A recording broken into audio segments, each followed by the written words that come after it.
Les grandes gueules Moyen-Orient, deuxième semaine. Bonsoir à tous, je suis très heureux de vous retrouver. Comme tous les soirs avec nos GGMO, vous connaissez désormais ce nouveau rendez-vous et voici nos débats du jour. 9 petits jours séparent Donald Trump de la sortie et pourtant, certains voudraient le voir partir plus vite. La demande d'impeachment est officiellement déposée par les démocrates. Alors doit-on de ce pas destituer Trump? Ce sera le grand débat des GGMO. Bien mal lui en a pris, le député Joachimson Forger a changé son compte Twitter au nom de Donald Trump et le sien aussi a été suspendu. Alors y a-t-il un acharnement des réseaux sociaux pour museler tout ce qui s'apparente de près ou de loin au président américain? Joachimson Forger passera notre grand oral ce soir. La campagne de vaccination en Israël se poursuit. Côté palestinien, des vaccins russes arriveront dans un mois. Mais qui devrait gérer la vaccination? L'autorité palestinienne ou Israël? Vous avez été très nombreux à répondre à notre question Twitter du jour. Vos réponses tout à l'heure. Enfin, nous parlerons de ce fameux Graal, le passeport vert. Il serait lancé dès la semaine prochaine en Israël. N'est-on pas en train de créer un chantage à la vaccination? Débat à suivre au pays de Bibi. Et notre équipe des grandes gueules du lundi est au complet avec nous. Bonsoir Noémie Aliouar. Heureux de vous retrouver pour une semaine de débat ensemble avec nos invités. Je salue ce soir Denis Charbit, professeur de sciences politiques à l'Université ouverte d'Israël. Bonsoir mon cher Denis. Stéphane Amar, journaliste. Bonsoir mon cher Stéphane. À Paris, André Berkoff est de nouveau avec nous pour une deuxième semaine. Bonsoir mon cher André. Bonsoir également Avnou Salmani de retour comme lundi dernier ensemble. Heureux d'être avec vous, nos grandes gueules, depuis Paris. J'espère que vous êtes prêts. Place à notre premier grand débat du soir.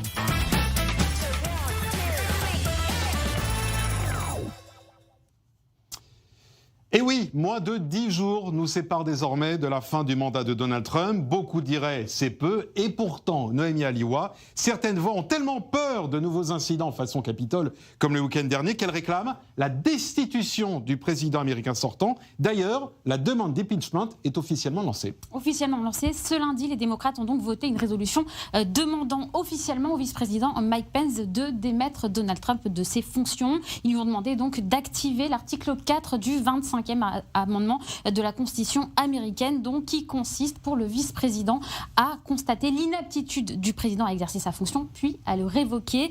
Mike Pence n'a pas répondu. Les démocrates ont donc décidé d'entamer eux-mêmes les préparatifs d'une deuxième procédure de destitution contre Donald Trump. Ce serait donc la seconde enquête de ce type contre Trump en moins de 2 ans. Rappelons, en décembre 2019, les démocrates l'avaient déjà accusé d'avoir demandé à l'Ukraine d'enquêter sur son rival Joe Biden, mais finalement, celui-ci avait été acquitté par le Sénat. André Berkoff, je vais me tourner tout de suite vers vous et je vais quand même vous poser la question. Il n'a pas finalement mal joué, Donald Trump, parce que désormais, c'est tout son avenir politique qui est en jeu, même si la décision est prise après l'élection américaine. Écoutez, mal joué, qu'est-ce que ça veut dire aujourd'hui? Effectivement, ce qui est tout à fait étonnant et qui relève presque de Ubu Roi, c'est qu'à 8 jours de la fin de son mandat, on veut le destituer. En fait, ce qui est intéressant dans l'histoire démocrate, c'est leur cohérence. Ils ont voulu le destituer, en fait, avant même qu'il soit élu en 2016. Ça a toujours été le cas. Il faut se rappeler, parce qu'on ne comprend pas ce qui se passe aujourd'hui si on ne voit pas qu'il a été considéré comme un usurpateur avant même qu'il soit élu. Et évidemment, quand d'accord, mais là, il y a quand même eu l'affaire du Capitole, ça marque un tournant. Bien sûr, l'affaire du Capitole marque, un tournant, je ne sais pas si ça marque un tournant. Je dois dire, vous avez écouté son discours. Est-ce que c'est lui, quand on dit que c'est lui qui a demandé à ce que les gens entrent, effectivement, des partisans entrent au Capitole, faut quand même. Marchons sur le Capitole. Non, il n'a pas dit ça du tout. Il a dit aller au Capitole et il a dit de façon paisible. Non, j'ai écouté juste avant de venir. Il a dit allons au Capitole de façon paisible et patriotique. Il n'a pas dit entrer dans le Capitole. À aucun moment il n'a dit ça. Enfin là, il s'adresse quand même à des bisons fous devant lui. Il voit quand même son public quand il dit à ce type de personnes qui sont... Mais quel bison fou? Il y a 75 millions de bisons fous qui ont voté pour lui, c'est ça. Il y a 75 millions. Non, là, il y avait vraiment les extrémistes, les fondateurs. Non, c'est pas vrai. Non, mais là où... Je vais vous redonner la parole le temps qu'on règle le micro d'Avnous, parce qu'il y a un problème avec votre micro, Avnous. Stéphane Amar, on n'est pas en train de transformer Trump en a raison, c'est qu'il y a une surexploitation de l'événement. D'abord, cet événement, comme le disait Haro, je suis rarement d'accord avec Gérard Haro, mais là pour le coup il avait raison, l'ancien ambassadeur à Washington et d'ailleurs ici aussi à Tel Aviv, c'est d'abord une faillite de la sécurité. C'est absolument invraisemblable ce qui s'est passé au niveau des services de sécurité au Capitole. Bon, il y a eu un drame évidemment dans cette affaire, mais on a beaucoup surexploité ça. C'est du pain béni évidemment pour les démocrates qui, comme disait Berkoff, ont toujours demandé la destitution de Trump même avant qu'il soit élu. Mais il ne faut pas gonfler cet événement. Je pense que ce qui est beaucoup plus grave, et on en parlera tout à l'heure, c'est ce qui s'est passé avec Twitter. C'est autrement plus inquiétant pour la démocratie américaine que cette affaire du Capitole.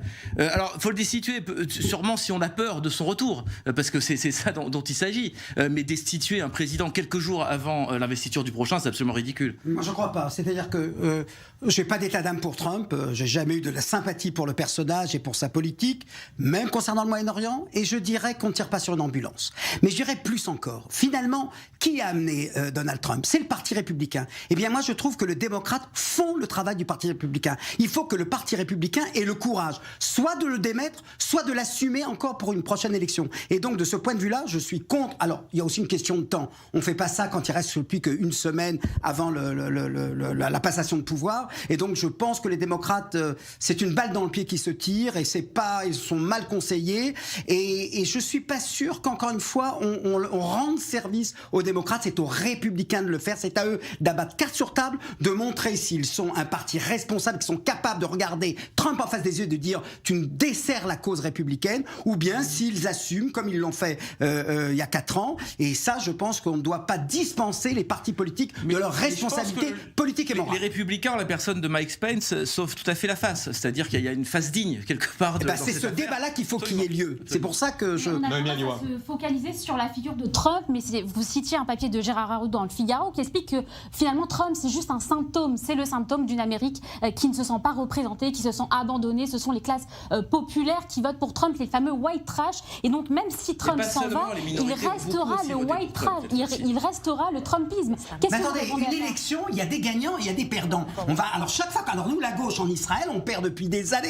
Non, mais là, on sait que c'est un perdant à quelques jours, mais c'est le camp d'en face qui veut faire taire. Je vais redonner la parole à Paris, parce qu'Abnous, votre micro est réparé. Est-ce qu'on n'est pas en train de transformer Trump en un énorme martyr en le poussant comme ça vers la sortie? Mais totalement, mais c'est là aussi, c'est qu'on peut analyser ce qu'a fait Trump comme étant un moment grotesque et dangereux, mais ce n'était ni un coup d'État, ni la nuit de cristal, ni toutes ces conneries-là qui font de ce type un espèce de truc monstrueux dont on ne pourrait pas politiquement se débarrasser et qu'il faut utiliser cette exagération pour que ça ait un sens. Mais en face, il faut voir ce que font les démocrates. Je veux dire, la seule chose à faire, et c'est vrai, c'est aux républicains, comme ils l'ont fait avec Nixon, d'aller convaincre Trump de démissionner pour le bien du Parti républicain, pour l'avenir du Parti républicain, pour qu'il sorte de cette espèce de trip nihiliste suicide totalement dangereux. Mais à côté de ça, regardez hier Joe Biden et Kamala Harris sur le compte Twitter de la transition, qu'est-ce qu'ils mettent? Que leur priorité, c'est d'aider les petites entreprises noires, latino, amérindiennes et ceux détenus par des femmes. Pas de blancs. Donc les blancs pauvres, en l'occurrence, tout l'électorat de Trump, en l'occurrence, je rappelle que 45% des 73 millions d'électeurs de Trump sont des blancs déclassés, des très pauvres. Ah ben non, cela n'existe pas pour la présidence à venir. Si ça, ce n'est pas ce qui a créé en 2016 Trump, si ce n'est pas le comportement tellement stupide, tellement anti-intellectuel, tellement anti-politique des démocrates qui n'a pas créé ce monstre, oui, c'est un symptôme et on n'est pas capable de se défendre contre ce type parce qu'on sort juste l'interdiction et la massue alors qu'il faut des réponses politiques, des arguments politiques. Il faut remettre de la passion politique dans cette affaire et pas juste entretenir les passions tristes des complotistes, de QAnon et juste d'interdire en disant ça y est, on a fait notre devoir moral de gauche, on a interdit. André Berkoff, le mot officiel utilisé devant la Chambre des représentants par les démocrates, c'est incitation à l'insurrection. Il y a quand même un fond de vérité là-dedans. Oui, ça c'est vrai. Attendez, incitation à l'insurrection. C'est le mot utilisé. Moi, ce que j'adore d'abord. Attendez, là je vais parler... Non, je sais bien. Je vais parler un peu de la France. Moi j'adore ça. Qu'est-ce qui s'est passé? Il y a eu des morts. Il y a eu des morts des deux côtés. Il y a eu 5 morts. Il y a eu un mort, une pro-Trump tuée par un policier, etc., etc. On ne va pas faire ce décompte. Mais il y a quelque chose que je voudrais quand même un peu rappeler. C'est extraordinaire aujourd'hui. Il y a eu cette manifestation devant le Capitole, qui était évidemment à condamner. Mais nous fêtons en France, le 14 juillet, quand ils sont allés prendre la Bastille, quand ils sont allés à Versailles ou ailleurs, c'était une promenade de santé avec des fleurs et des bisounours. Oui, mais il y avait un roi à faire c'est tomber. pas le même contexte, Il y avait un roi à faire tomber, Attends, André ce n'est Berkoff. pas le problème. Mais, Qui ont fait tomber, là il y a quelque chose qui s'est passé, c'est que... Non mais Benjamin, vous savez dire ce qu'il faut Bah, on la fait démocratie. tomber. Non, pas du tout. On fait tomber, on a eu... Pourquoi ces gens-là n'en peuvent plus, les 75 millions? Parce qu'il y a cet État profond. L'État profond n'a rien à voir avec la démocratie. Et la meilleure preuve, pardon, j'anticipe, mais vous avez vu ce qui s'est passé avec Twitter, Facebook, Google et compagnie? Comme par hasard. Et c'est pas nouveau. André, on reviendra C'est pas là-dessus. nouveau. Qu'est-ce qui s'est On passé avec reviendra Twitter? là-dessus. On reviendra là-dessus. Juste une question, parce que là, il y a un paradoxe un petit peu dans vos propos. Non, mais Est-ce parce que ce n'est pas... une révolution, et dans ce cas-là, ça correspond à ce Pourquoi que vous disiez, ou est-ce que c'est un événement dérisoire, ce qui s'est passé Mais non, au Capitole? C'est un événement dérisoire qui s'est passé au Capitole. C'est la queue de comète de quelque chose qu'on a utilisé. Mais dites-moi, il y avait je ne sais pas combien de centaines de milliers de personnes au Capitole. Il y a eu quoi? Il y a eu incendie, il y a eu les gens ont tout dégradé, etc. Ça a été formidablement mis en scène, et avec raison, par les adversaires, en disant regardez, Mais voilà, attendez, c'est pas anecdotique. C'est pas André Berkoff. Écoutez Arnold Schwarzenegger, regardez comment il en parle. Abnous, je l'ai mentionné tout à l'heure. Les mots ont un sens. Voilà comment Schwarzenegger, notre Schwarzenegger, le gouvernateur, comme on l'appelait il y a quelques années, présente ce qui s'est passé au Capitole. I grew up in Austria. J'ai grandi en Autriche. Je suis très conscient de la nuit de cristal. C'était une nuit de déchaînement contre les Juifs menée en 1938 par l'équivalent nazi des Proud Boys. Mercredi a été la nuit de cristal ici même aux États-Unis. Le cristal brisé, c'était les fenêtres du Capitole des États-Unis. Mais la foule n'a pas seulement brisé les vitres du Capitole, elle a aussi brisé les idéaux que nous considérions comme acquis. Stéphane Amar, on peut comparer le Capitole à la nuit de cristal, les mots ont un sens et l'histoire, surtout pour les gens qui nous regardent. Non, je suis extrêmement inquiet, si vous voulez, en entendant ce genre de propos. Alors on pourrait dire que Schwarzenegger, c'est Monsieur Muscle, c'est pas le grand intellectuel américain, mais enfin, quand même, il y a une telle confusion mentale, si vous voulez, intellectuelle en ce moment aux États-Unis, avec la cancel culture, avec tout ce qui se passe dans les universités, avec ce dont on parlait tout à l'heure, c'est-à-dire cette espèce de racialisme mis à toutes les sauces, à mon avis, les ennuis commencent pour les États-Unis. Si vous voulez, ça m'inquiète beaucoup plus ce qui arrive derrière que cet incident du Capitole qui, pour moi, est parfaitement anecdotique, même si ça se passe dans un endroit très symbolique. Ce qui arrive derrière... C'est anecdotique, cette foule qui a voulu se jeter sur ce symbole de l'autorité c'est beaucoup américaine. moins grave que ce qu'on vient d'entendre. Parce que la fois de Schwarzenegger, parce qu'on mélange tout. On mélange tout. C'est quand même un homme politique, majeur aux États-Unis. Stupidité. Je veux dire, moi, Oui, on vous entend, André. 2 secondes. Denis Jorbit, André Berkoff. Ça fait des années que je plaide pour un moratoire de l'emploi d'images liées à la Shoah dans le discours politique. Que ce soit pour qualifier la gauche, la droite, l'extrême gauche, l'extrême droite, arrêtons. Que ce soit pour qualifier l'Iran, arrêtons avec l'emploi d'images de ce genre. Premièrement. Et ça, tout le monde doit nettoyer devant sa porte. Vrai. Maintenant, deuxièmement, on paye aujourd'hui le prix, enfin les États américains payent le prix de la politique des identités. Je veux dire, de la même manière que, effectivement, on met en avant les Noirs, les Latinos, etc., de l'autre côté, on met en avant les Blancs.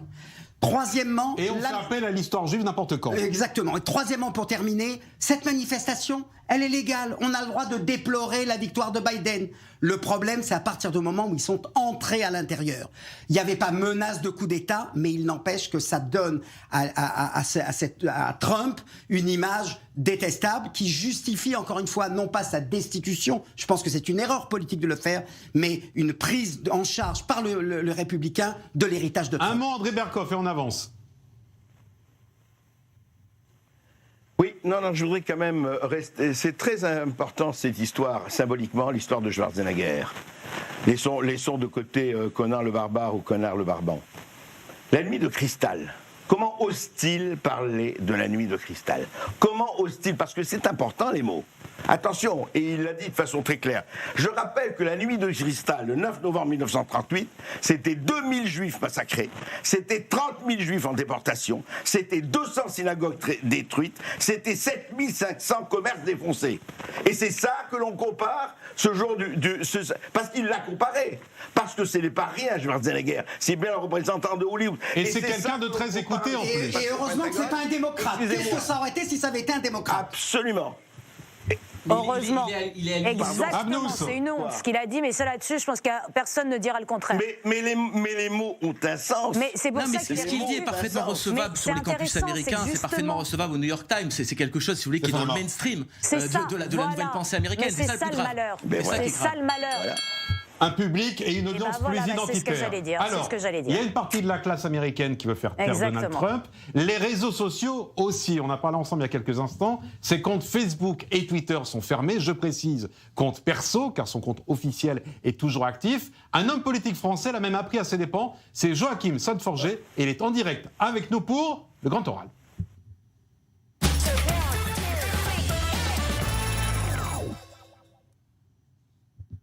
Joachim Son-Forget, bonsoir. Merci d'être en direct avec nous ce soir.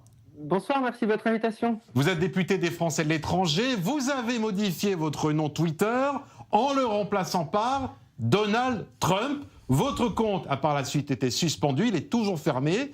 Elle n'est pas un petit peu cher payée, cette plaisanterie, Joachim Son-Forget? Oui, surtout que je ne fais jamais des plaisanteries par hasard. Enfin, tant que faire se peut, j'essaie d'être pertinent pour utiliser l'humour et la satire à bon escient. Et là, clairement, c'était une intention de ça a fait plouf, défendre la liberté d'expression. Et ce faisant, surtout, bon, je ne sais pas, il y a probablement un algorithme automatique qui avait prévu de supprimer tous les comptes certifiés qui utilisaient le nom de Donald Trump, et ça s'est passé après ce changement, plus une autre opération qui était celle d'un petit tweet un peu rigolo j'ai tweeté help comme sauvez-moi, je suis par ici, et puis surtout j'ai retweeté Edward Snowden, qui est pas connu pour être un grand ami du président Trump, qui lui-même a tweeté la page, le lien de la page Wikipédia de Damnation Memoriae, parce que je pense que c'est ça qui se passe aujourd'hui. On efface les mémoires, comme d'autres effacent les idoles, les statues d'une civilisation qu'ils veulent voir disparaître. Aujourd'hui, on efface l'histoire contemporaine des États-Unis, et ce, de manière coordonnée, dans un mécanisme d'entente, par ailleurs interdit par les règles du commerce international. Mais là, vous êtes en quelque sorte une victime collatérale de l'affaire Trump et réseaux sociaux. Même si vous, par le passé, vous avez déjà fait passer pour Macron. Oui, c'est une autre histoire, et puis c'est qui était indépendant de ma volonté, mais en l'occurrence je trouvais cet épisode intéressant à mes dépens, parce que finalement là ça me permettait un clin d'œil, et surtout un clin d'œil qui soit défense de la liberté d'expression. Je veux dire, il ne s'est rien passé de grave, je dis juste en guise de soutien. Non, il ne s'est rien passé de grave, mais vous êtes un élu de la nation. Est-ce que vous vous attendez pas à vous faire taper sur les doigts lorsque vous usurpez l'identité de quelqu'un d'autre? C'est la deuxième fois, l'a précisé Benjamin, vous l'aviez fait pour le président Emmanuel Macron. Vous violez les consignes de Twitter. Est-ce que vous ne vous attendez pas, encore une fois, à ce qu'il y ait un retour de bâton? Non, mais la situation est très différente. Je veux dire, c'est pas une usurpation d'identité. La règle est, on a le droit de mettre le nom et la biographie Donald Trump dans les noms. La photo qu'on veut, et mon nom de pseudonyme n'a pas changé, parce que si vous changez votre nom de pseudonyme, qui est @sonjoachim, vous perdez votre certification. Évidemment, le but n'était pas de faire ça. Donc, Twitter laisse cette possibilité. Après, si la personne ne lit pas en entier, est un peu imbécile et ne voit pas qu'il est marqué Donald Trump en dessous @sonjoachim, ma foi, après, c'est pas mon biais cognitif à moi, et c'est pas le biais cognitif qui est laissé possible par la plateforme, en l'occurrence. Donc, la plateforme sait très bien qu'il est possible de faire ces modifications. Elle sait très bien que ce n'est pas non plus une usurpation d'identité dans ce cas-là, mais un geste délibéré. Donc vous entendez que c'est intentionnel. Je suis élu de la République. Jacques Dorsey ne décide pas à ma place. C'est peut-être le grand ayatollah de Twitter, mais il ne décide pas à la place des citoyens français qui m'ont mis à cette place. La parole à nos grandes gueules. Abnou Solmani à Paris. Oui, non, mais je sais pas si c'est oui, enfin pour prouver défendre la liberté d'expression, pourquoi pas faire des faux comptes, mais non, moi je trouve ça assez scandaleux ce qui s'est passé. C'est que je ne vois pas, ça fait 4 ans que Donald Trump nous abreuve de fake news. Dès le premier jour, le jour de sa prise de fonction, il a expliqué qu'il y avait plus de monde pour l'applaudir que pour Obama. C'était faux. Et là, tout d'un coup, sa porte-parole a sorti cette idée de vérité alternative. Depuis, on est là, on se balade dans la vérité alternative, parallèle de Trump. C'est ça la réalité. Twitter, Facebook, tous ces réseaux sociaux qui deviennent, mais qui sont tellement puissants, n'ont pas bougé. S'ils bougent aujourd'hui, c'est que la présidence passe aux mains des démocrates et que l'opportunisme économique dont ils font preuve commence à leur faire remuer le popotin en se disant donc merde, c'est faut qu'on sauve politique, notre peau c'est pas du tout parce qu'on pour est des dans le questions viseur. de Mais c'est complotisme justement à cause des Abnous. Twitter. Pardon ? C'est uniquement pour des raisons politiques que son compte a été fermé et pas pour des problèmes aujourd'hui de messages relayés. Certains diront appel à la violence ou appel au complotisme. Non mais c'est pour tout ça, c'est que ces complotismes entraînent la violence. Parce que ces types qui relaient ces messages, qu'on a pu voir là déguisés, on a bien vu qu'ils croyaient dur comme du fer ce que Trump relayait. Donc la question ne se pose même pas, c'est évident que c'est dangereux. Mais là ce qui me dérange, c'est juste le reportisme. Et je suis... Joachim Sadvorger, allez-y. Non, je dis juste qu'il ne faut pas être Comment ça, méprisante avec les pauvres gens ? Excusez-moi, croire que dans les sous-sols du Congrès, Hillary Clinton est la tête d'une secte sataniste et pédophile, arrêtons. Des États-Unis, pour moi, j'ai une tendresse pour eux, comme j'ai une tendresse pour les Gilets jaunes, si vous voulez. Il faut faire très attention aux mots. Je veux dire, moi, comme politicien, il faut arrêter ce genre de tendresse. C'est pour moi de rester dans une ligne très consensuelle pendant tout mon mandat. C'est comme ça se passait très bien pour moi. Moi, j'ai une conscience, la même conscience pour les Gilets jaunes, j'ai une conscience pour l'électorat de Donald Trump. Ces gens-là, ils attendent quelqu'un. Est-ce que la personne a été parfaite ? J'en sais rien. Est-ce que son bilan géopolitique a été... Bon, je dirais oui, et je pense qu'on s'en souviendra. Son bilan intérieur a été largement impacté par la crise du Covid. Moi, ce que j'entends, c'est qu'il y a quand même des gens qui une Amérique fracturée, et les démocrates citadins américains ne répondent pas à ces gens qui sont les grands oubliés de cette fuite en avant des États-Unis, les oubliés donc de la... Donc vous dites, au fond, ça représente ce qui se passe aux États-Unis. Qui veut réagir à Tel Aviv ? Vous êtes des barbares, vous n'avez rien à dire, rien à faire. Et aujourd'hui, on va s'entendre pour vous faire taire. Et c'est ça qui est gravissime. Mais là, on vous a fait taire pour le coup sur Twitter. Stéphane Amar. Ce député a raison. C'est-à-dire que ce qui est important, c'est pas le fond dans cette histoire. C'est pas de savoir ce qu'il disait était ou non acceptable dans un débat démocratique. C'est un choix de réseau social. C'est le choix. C'est le fait qu'une entreprise privée se permette de censurer un président des États-Unis. Et ce qui fait peur dans les GAFA, c'est le nombre de lettres. C'est qu'il y a 4 lettres. C'est-à-dire qu'il y a 4 organismes privés, capitalistes, acquis à une certaine idéologie, une certaine manière, qui contrôlent l'information dans le monde. Et ça fait extrêmement peur. Et ce qui s'est passé là, peu importe ce qu'on pense de Trump, je pense que ça doit inquiéter tous les démocrates. Il faut absolument... Quand ce sera un tweet antisémite, tu seras le premier à réclamer qu'on l'interdit. Moi, quand j'étais étudiant, j'ai fait un mémoire sur la presse d'extrême droite. J'étais content qu'il y ait le journal Présent qui existe en France ou National Hebdo, parce que je suis pour la pluralité. Alors évidemment, il y a des limites, mais qui sont certainement pas... La parole d'un président, c'est la parole d'un journal. Mais peu importe, c'est pas Twitter d'en juger. C'est pas Twitter d'en juger. Qu'est-ce que vous voulez dire, Denis Charvet ?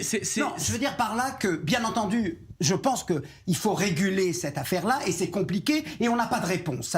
La question de la liberté d'expression est un problème philosophique depuis l'Antiquité. Et on ne va pas le régler aujourd'hui. Pour Trump, il aurait fallu fermer son compte ? Je pense qu'il fallait, parce que je pense que dans certaines situations, vaut mieux tard que jamais. Et vous ne pensez pas que dans certaines situations, la censure aggrave les choses ? C'est trop tard. Non, je ne suis pas sûr, parce que là, on est à 10 jours de la fin d'un mandat. Il a utilisé ça. On ne peut pas penser que parce qu'une fois, on va lui fermer son compte, il n'en a pas bénéficié. Non, mais c'est un précédent. C'est un précédent gravissime. Oui, mais parce qu'il s'est passé l'événement grave. Parce qu'il s'est passé... Oui, mais parce qu'il s'est passé l'événement grave. On n'a pas dit que c'était fini. Je vous propose, comme tout le monde veut encore réagir, et je sais qu'à Paris, Abnous veut également réagir, ainsi que notre ami qui est là, comme tous les lundis avec nous, Monsieur Berkoff. On marque une toute petite pause et on se retrouve dans quelques instants. On va continuer à parler de cette attitude des GAFA. Sont-ils les nouveaux censeurs ? Et on va aussi parler de ce qui se passe ici. Israël doit-il, oui ou non, prendre en charge la vaccination des Palestiniens ? Vous avez été très nombreux à réagir sur notre page Twitter. Vos résultats et vos votes juste après la pause. À tout de suite.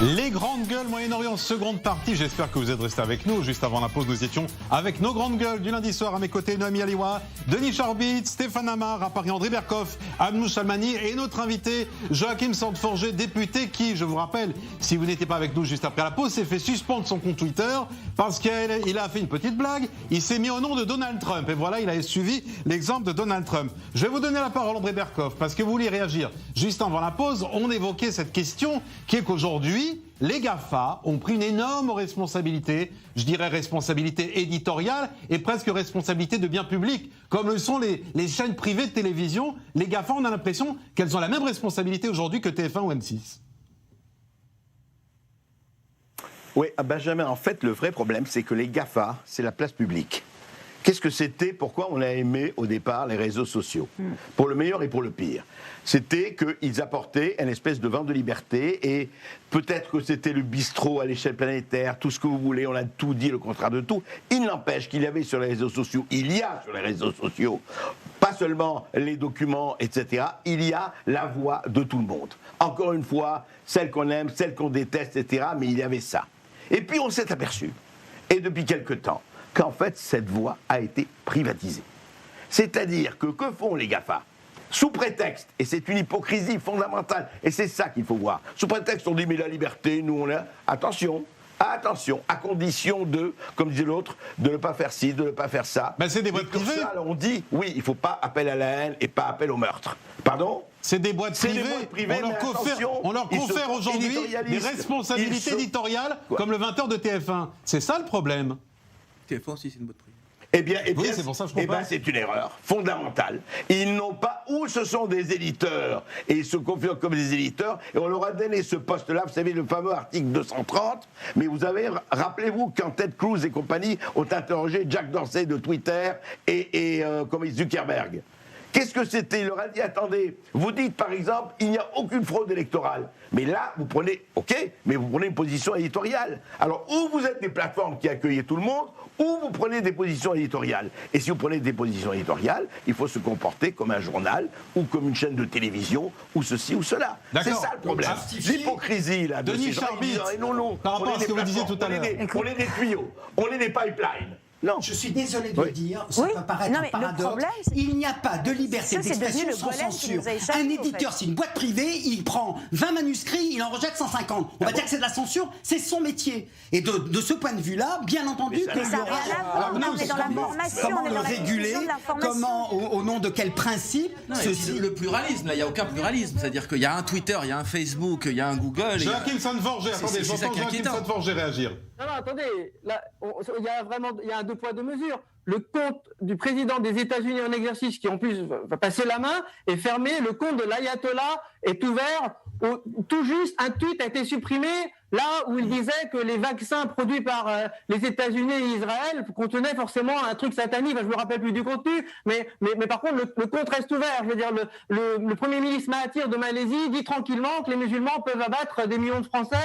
Le compte reste. Je veux dire, et le compte du petit député Joachim Sandforger disparaît parce qu'il est dangereux. Et le compte du grand Donald Trump, président des États-Unis, disparaît parce qu'il est dangereux. Je m'étonne de ces espèces de vent de panique comme ça, vous savez, l'entente sur les prix comme ça dans un pays, dans un monde. Il y a un deux poids deux mesures au fond, c'est ça ce que vous nous dites. Il y a une entente, il y a une entente entre idéologique. toutes les entreprises du numérique nord-américaines pour faire taire tout ce qui ressemble à un suiveur de Trump et à l'équipe qui l'entoure. Je pense qu'on est dans une situation gravissime de tentative de modification active des mémoires, et des gens vous disent on a les BA qui vous disent mais c'est normal, c'est une entreprise privée. Monsieur Sandforger, vous aviez annoncé que vous vouliez vous présenter à la présidence de la République. Monsieur Schwarzenegger qui sort avec une grosse épée. Monsieur Sandforger, qu'est-ce que vous proposez comme mesure?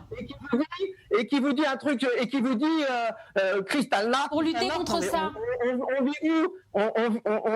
On ne vit plus dans la Monsieur Sandforger, vous aviez dit que vous vouliez vous présenter à la présidence de la République française. J'ai simplement une question pour vous. Quelles mesures vous voudriez mettre en place si vous devenez président de la République pour lutter contre ces GAFA? Ce qu'il faut, c'est ce qu'on appelle, il n'y a pas de recette miracle, il faut une souveraineté. Aujourd'hui, la souveraineté des États sur sa communication n'est plus garantie. Est-ce qu'il faut le faire au niveau de la France ou au niveau de l'Europe? La réponse est à trancher, mais il faut créer les conditions d'avoir des entreprises privées sous contrôle ou des entreprises publiques qui soient capables mais sous contrôle de créer qui des agoras. Sous contrôle de qui? C'est ça la question. Joachim Saint-Forger. Sans être censuré. Demain, l'élection de demain, elle peut être jouée parce que le contenu que ces GAFA vont mettre, et ils vont vous influencer. Je veux dire, Jacques Dorsey, il vous vend qu'il faut passer sur Signal avec Elon Musk. On ne sait pas pourquoi il se fout. Oui, mais le problème sera décalé de toute façon. Joachim Saint-Forger. Il vous vend que telle radio française doit être écoutée parce qu'il a été payé pour le faire. Et vous écoutez comme des moutons. Donc la solution, si je suis moi élu demain, en tout cas, si j'ai une position à l'exécutif qui me permet de faire quelque chose, je dis il faut garder les conditions de souveraineté. Et une des premières conditions, je vais vous dire, ce sont des groupes de presse indépendants. Bien. J'ai dit sur un autre d'un autre groupe de presse ce matin, votre groupe de presse, il est important parce que il faut qu'il tienne la route. Parce mais reste à savoir, Joachim Saint-Forger, soit largement indépendant des GAFA. Reste à savoir si les GAFA, quoi qu'il en coûte. Reste à savoir si les GAFA sont assimilables au groupe de presse. Pour clore cette page, Abnous, je vais vous donner le mot de conclusion sur cette page-là et sur cette question des GAFA aujourd'hui qui ont ce rôle de nouveaux censeurs. Ben oui, mais c'est ça le malheur, c'est que vraiment je pense sincèrement que les GAFA nous ont échappé. Cette création qui était censée nous apporter l'information pour tous, les chances pour tous, porter la mondialisation, faire qu'on se sorte proche de tout le monde, eh ben c'est le golem. Il nous a complètement échappé et maintenant on se retrouve avec des réseaux sociaux qui...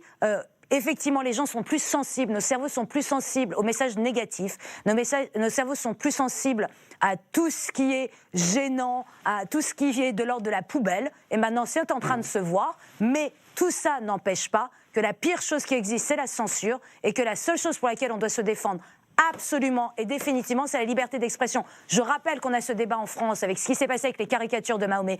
Je rappelle que ces débats, c'est aussi la même chose. Je n'aime pas Trump, mais je ne vois aucune raison rationnelle pour lui interdire d'avoir accès aux mêmes réseaux sociaux que Erdogan, qu'effectivement le président malaisien ou qui que ce soit. Donc il faut un petit peu revenir aux fondamentaux. Les fondamentaux, ça sera toujours la liberté d'expression. C'est ça qui sous-tend notre démocratie malade aujourd'hui. Et si on perd ça, il n'y aura plus de démocratie, il ne faudra pas venir pleurer.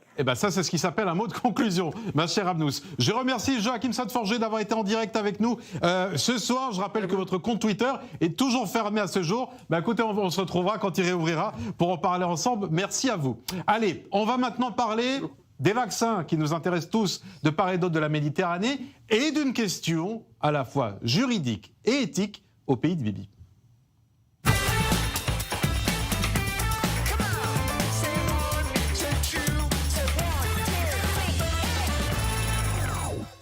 Israël frise à ce jour les 2 millions de personnes vaccinées, mais au même moment, la question se pose côté palestinien, comment vacciner et surtout, qui doit prendre en charge cette vaccination, Noémie Aliwa? C'est une question compliquée. Ce que l'on sait pour l'heure, c'est que les dirigeants palestiniens ont déjà enclenché les démarches pour se procurer ces vaccins. La première livraison des vaccins AstraZeneca et Sputnik devrait arriver d'ici fin février, mais ils n'ont pas forcément les structures pour les conserver à basse température et donc ils devraient faire appel à l'aide d'Israël. Rappelons que Gaza, comme une partie de la Cisjordanie, est officiellement gouvernée par l'autorité palestinienne et le Hamas.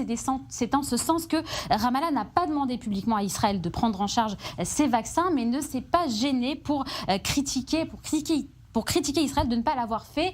Pour le ministre des Affaires étrangères de l'autorité palestinienne, Israël ne respecte pas le droit international en ne fournissant pas des vaccins aux Palestiniens. Du côté d'Israël, on n'est pas forcément contre l'idée de vacciner les populations dans les territoires. Le ministère de la Santé israélien explique que c'est même dans son intérêt, dans la mesure où des milliers de travailleurs font des allers et retours chaque jour, mais il veut d'abord consacrer sa campagne de vaccination à sa population et ensuite, lorsqu'il y aura d'autres stocks, ils pourront les donner aux Palestiniens. Rappelons que dans le cadre des accords d'Oslo, l'autorité palestinienne a pris la responsabilité des soins de santé de sa population. Et ça, c'est un détail d'importance dans ce dossier. Alors, on vous a posé la question toute la journée sur Twitter. Israël doit-il prendre en charge cette vaccination, la vaccination des Palestiniens? Vous avez été très nombreux à voter aujourd'hui et je vous en remercie. Vous êtes une majorité, 66% à nous dire non, 34% à nous dire oui. Stéphane Amar, vous auriez voté non?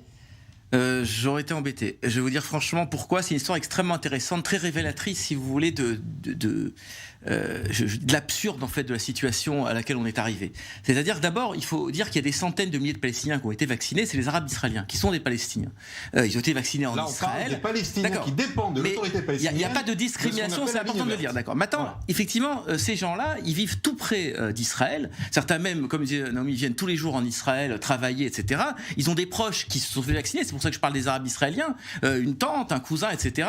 Et ils voient sous leurs yeux le pays champion du monde de la vaccination et ils n'ont pas accès au vaccin. Il y a quelque chose de complètement fou. D'un autre côté, c'est vrai que l'autorité palestinienne revendique une autonomie et donc notamment une souveraineté en matière de santé, selon les accords d'Oslo. Et là, on voit bien qu'on est arrivé à une limite. C'est-à-dire qu'on ne peut plus administrer ce territoire en faisant cette séparation complètement absurde entre Israël et les Palestiniens, alors même qu'on vit sur le même territoire au quotidien, qu'on fréquente les mêmes lieux de travail, parfois les mêmes lieux de loisirs, les mêmes centres commerciaux, etc. Mais alors pour cette problématique-là, vous répondez quoi? Je dis qu'il faut ouvrir le pays. Ouais. Il faut créer un seul pays entre la mer et le Jourdain et englober les Palestiniens. Et on aura... Comme ça, Israélien, et donc... il serait vacciné en tant qu'Israélien. C'est le fond de votre pensée. Denis Charbit, j'imagine que vous n'avez pas du tout la même lecture.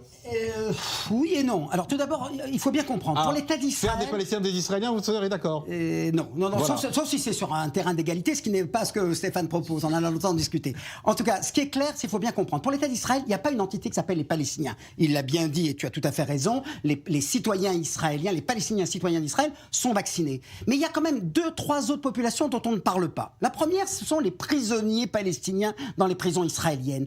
Eux, ils sont pas couverts par l'autorité palestinienne. Eux doivent être vaccinés et ils ne le sont pas. Et contrairement à ce qu'a dénoncé l'ambassade d'Israël en France en disant à Anthony Bélanger que c'est une horreur d'avoir accusé Israël de ne pas les vacciner, jusqu'à ce jour, c'est vrai. Les Palestiniens, les prisonniers palestiniens, on parle de ceux que... C'est un papier du Haaretz malveillant, mal traduit par France Inter. Non. Amir Ohana, aujourd'hui, a répondu à Mandelblit, qui lui a écrit sur ce sujet, pour lui dire qu'il n'entend pas les vacciner. Il ne s'agit pas de vacciner tous les prisonniers. C'est pas vacciner en priorité. Non. C'est exactement ça. Qui on doit vacciner en priorité? Tous ceux qui ont plus de 60 ans. Un point, c'est tout, sans se poser la question. Prisonniers, pas prisonniers, c'est même pas exactement. la question. Et ça n'a pas été fait. Allez dans les prisons israéliennes où il y a des Palestiniens, prisonniers politiques ou non, ou terroristes, tout ce que vous voulez, eux doivent être vaccinés s'ils ont plus de 60 ans. C'est la règle. On ne punit pas 2 fois pour quelqu'un pour un acte qu'il a commis. En général, c'est ça la règle du droit. Et Amir Ohana a dit au conseiller juridique du gouvernement, il a même invité à se présenter aux élections au mois de février en disant je fais ce que je veux. Ça, il y a Jérusalem-Est. Jérusalem-Est, ce sont des Israéliens, ils sont associés et ils doivent être vaccinés et ça a été fait. En revanche, ceux dont on ne parle pas, c'est ceux qui sont dans la zone C. La zone C, c'est une zone qui est contrôlée civilement et militairement par Israël. Ils doivent être vaccinés. Concernant la zone A et la zone B, là, effectivement, Israël n'est pas obligé, c'est pas les accords d'Oslo, c'est les accords du Caire de 1994, tout ce qui concerne il n'empêche le médical, normalement c'est l'autorité palestinienne qui doit prendre la exactement. Mais de toute façon, la plupart j'imagine que la plupart des gens... Politiquement, j'ai une dernière chose, politiquement, il ne s'agit pas pour Israël de dire oui, on va leur fournir les vaccins, il s'agit d'associer ça à un geste pacifique, à un geste de paix. Un geste interprété comme un geste néocolonialiste, on va encore dire qu'Israël refuse l'indépendance parce que c'est une forme d'indépendance. Bien sûr. L'indépendance c'est pour ça que ça ne suffit le fait pas. de pouvoir. C'est pour ça qu'il faut que ce soit articulé. Ses propres vaccins, c'est une forme d'indépendance. Tout à fait. Non, d'indépendance. C'est pas un État souverain, c'est une autonomie. Mais je suis d'accord avec vous. Son autorité. Et simplement, est-ce qu'on n'accusera pas Israël de néocolonialisme, c'est-à-dire qu'Israël s'immisce dans des affaires d'un pays, en tout cas d'une autorité. C'est pour ça qu'on le lui demande. Elle va pas. Attendez, elle le propose pas au Liban, elle le propose pas en Syrie, on ne le propose pas à des États souverains. Là, on a une construction qui est un peu particulière. Pourquoi? Parce que c'est une autonomie qui aurait dû être temporaire et qui devient une autonomie éternelle. Et donc, alors qu'elle devait devenir un État. Donc, on est dans une situation très complexe. Bien entendu que je dis pas qu'il faut se substituer à la demande des Palestiniens. C'est aux Palestiniens de le demander. Comment on voit la question du côté de Paris? André Berkoff, vous répondez quoi? Oui ou non à notre question Twitter du jour? Votre question Twitter du jour appelle effectivement une réponse qui est peut-être un peu plus compliquée que oui ou non, Benjamin. Je crois qu'il y a quelque chose sur le plan du droit, on pourra en discuter pendant des siècles sur les zones A et B et C, mais sur le plan, je dirais plus que du symbole, qui est vraiment fondamental, je pense qu'Israël et l'autorité palestinienne, en tout cas je l'espère fondamentalement, vivement, devraient s'entendre pour vacciner effectivement les Palestiniens. On sait très bien le problème, hein, il est posé depuis 1948, donc on ne va pas le résoudre avec une vaccination. D'accord, André, je donne la parole. André, mais il faut rappeler quand même une chose importante. Il faut rappeler une chose importante. Au mois de décembre, l'autorité palestinienne disait officiellement « On n'a pas besoin de l'aide israélienne, on va gérer nous, et on a même aujourd'hui une commande de vaccins russes. » Et puis hier, ils disent « Pas du tout, on a besoin que les Israéliens viennent nous aider. » Il faut aussi qu'il y ait une ligne claire du côté de l'autorité palestinienne. C'est aussi ça le problème, il n'y a pas de ligne claire de leur côté non plus, André. Juste une chose, Benjamin, je suis tout à fait d'accord, mais c'est toujours, vous savez très bien que la politique s'insère immédiatement là-dedans et on profite pour faire toutes les positions et les postures ou les impostures qu'on veut. Mais tant le problème de fond, il est là. Est-ce que par rapport aux Palestiniens, et encore une fois, on ne va pas résoudre le problème israélo-palestinien avec ça, mais est-ce que, au fond, on ne devrait pas surmonter ça et dire, écoutez, ok, on va le faire, et on va le faire. Et à mon avis, du point de vue de l'image, du point de vue du symbole, ce serait extrêmement important. Parce qu'à ce moment-là, c'est Israël qui a la manche, et Israël qui a effectivement, non pas le beau rôle, c'est au-delà du beau rôle, c'est Israël qui fait quelque chose, et je ne crois pas vraiment que ça pourrait nuire à qui que ce soit de ce point de vue-là. Moi, je serais en tout cas... Personnellement, je ne suis pas israélien, je ne suis pas libanais, mais je serai pour cela. Mais Berkov, je suis d'accord avec vous, je dirais, j'ajouterai un tout petit mot pour dire qu'entre l'image de néocolonialisme dont parlait Naomi et l'image d'apartheid, il vaut mieux l'image de néocolonial que l'image d'apartheid. Abnous. Non, mais c'est vraiment, mais c'est d'autant plus intéressant que oui, depuis, j'allais dire, la nuit des temps, donc depuis 48, il y a un double langage des Palestiniens. Je pense que maintenant, on a à peu près tous une petite idée de ce que c'est. Non, vous, on n'a pas besoin de vous, finalement, donnez-nous. Bon, ça, c'est quand même un grand classique, on le sait. Par contre, là, ça engage autre chose. Ça engage d'autres choses. D'abord, l'image d'Israël, qui est quand même importante. Aujourd'hui, je veux dire, c'est quand même pas grand-chose de se dire, tiens, on va les vacciner, ou en tout cas, on va leur mettre à disposition des vaccins, parce qu'ils n'en ont pas, ou parce que la commande russe n'est pas arrivée, etc. Mais, et deuxièmement, pour une raison simple, c'est qu'Israël est en train de faire quelque chose d'extraordinaire, cette vaccination massive qui va certainement lui permettre, dès le mois de mars, d'être le premier pays qui mettra la Covid-19 dans le passé et qui pourra redémarrer. Je rappelle qu'à l'État d'Israël, ça coûte 500 millions de dollars par jour. Le confinement, il en est au 3e confinement. Donc il y a quand même une petite urgence. Et aller gâcher ça en ne vaccinant pas les Palestiniens, ça veut dire c'est la crise sanitaire qui va revenir. C'est ce que ça se transmet ainsi. Si vous avez et c'est ce que Stéphane Amar, c'est ce que Stéphane Amar disait tout à l'heure. Si vous avez les Palestiniens, il y a une grande porosité. Il y a les ouvriers palestiniens qui viennent travailler en Israël. Il y a une porosité, il y a un côté très malsain là-dedans. Parce que c'est pas un double langage. Et se tirer une balle dans le pied. Je ne vais pas me faire l'avocat de l'autorité palestinienne, mais c'est pas une affaire de double langage. Ce dont vous parliez, c'est-à-dire cette attitude de dire on a les vaccins, mais en fait il faut quand même nous les donner.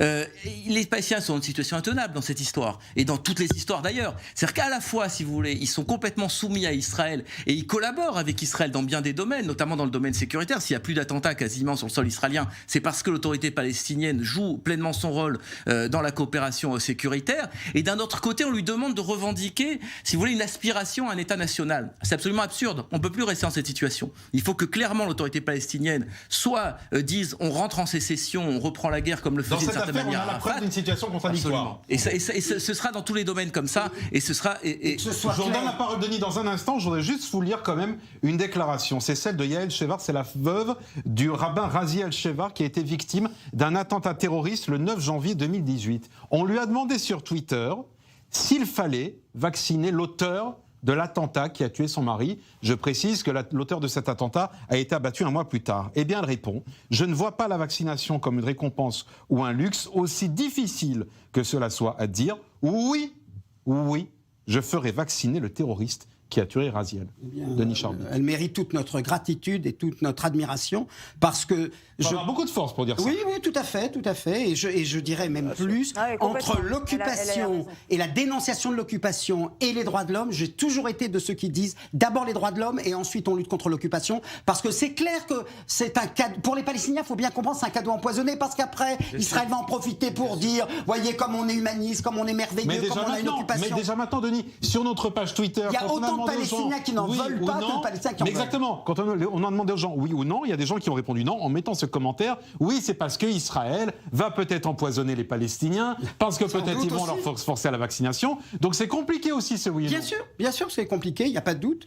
Mais soyons toujours du côté des droits de l'homme avant d'être dans une logique idéologique et politique qui consiste à dire quelle image Israël va bien s'en sortir ou mal s'en sortir. C'est pas ça le calcul. J'ajouterais pour terminer que pour moi, d'une certaine manière, l'information la plus terrifiante, c'est effectivement le sondage que vous avez publié, c'est-à-dire qu'il y a 2/3 des personnes pour qui des ennemis sont des ennemis avant d'être des êtres humains.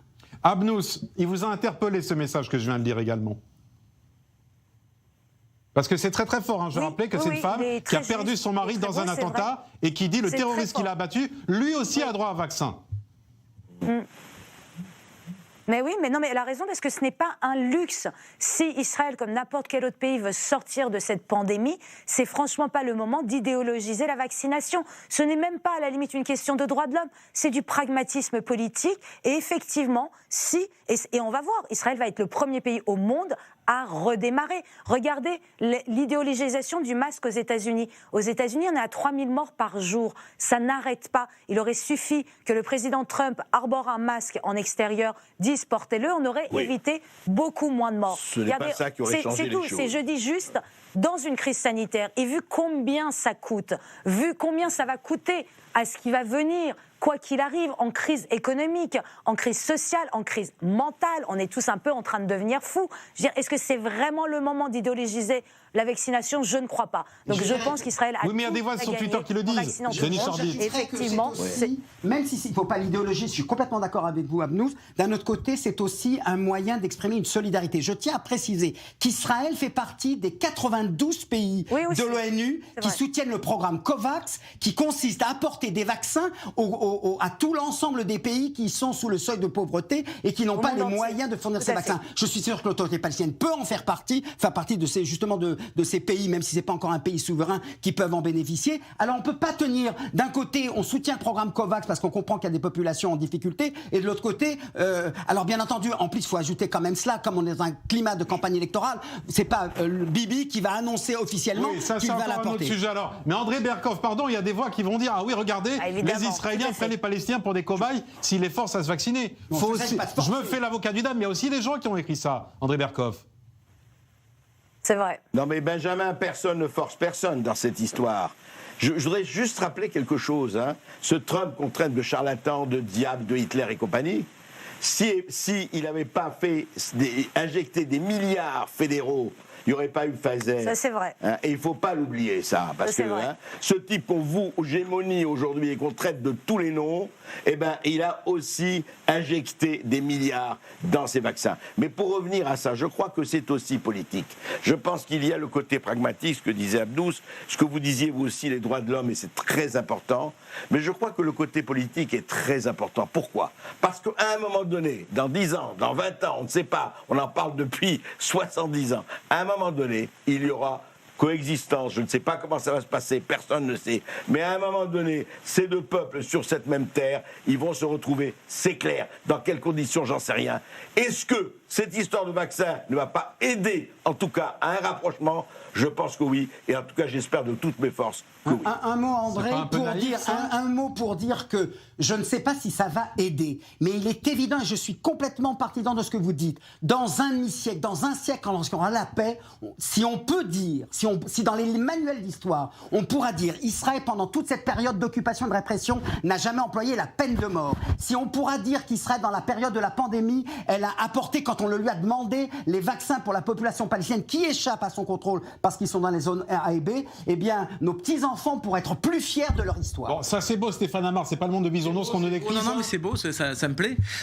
je suis d'accord complètement avec Denis, mais encore une fois, la question, si vous voulez, de la santé, elle est, je dirais pas qu'elle est anecdotique. D'ailleurs, c'est peut-être ce qui fonctionne le mieux au quotidien. Parce que là, on parle du vaccin, mais je veux dire des Palestiniens qui se font soigner dans les hôpitaux israéliens, il y en a tous les jours, qui se font opérer. Il y a aussi aussi même dans les territoires des ambulances palestiniennes qui des fois aident des habitants juifs des implantations quand il y a un accident de la route. Non, vraiment, la vérité est plus compliquée que ce qu'on imagine. Absolument. Et c'est pour ça que je pense que ça trouvera une issue complètement positive, complètement favorable. Mais encore une fois, on voit bien qu'on peut plus continuer comme ça et qu'il faut véritablement trouver. Alors, tu dis dans 50 ans, dans 100 ans. Moi, je pense qu'on peut très rapidement déboucher vers une clarification de la situation et arrêter, parce que ton exposé était très brillant sur les zones A, B et C, mais personne n'y comprend rien. Je mets au défi nos téléspectateurs de comprendre de quoi on parle, puisque personne, c'est complètement inintelligible. On est rentré dans cette espèce de maquis d'Oslo qui a complètement compliqué en vérité la situation. Je dis pas qu'elle était simple avant.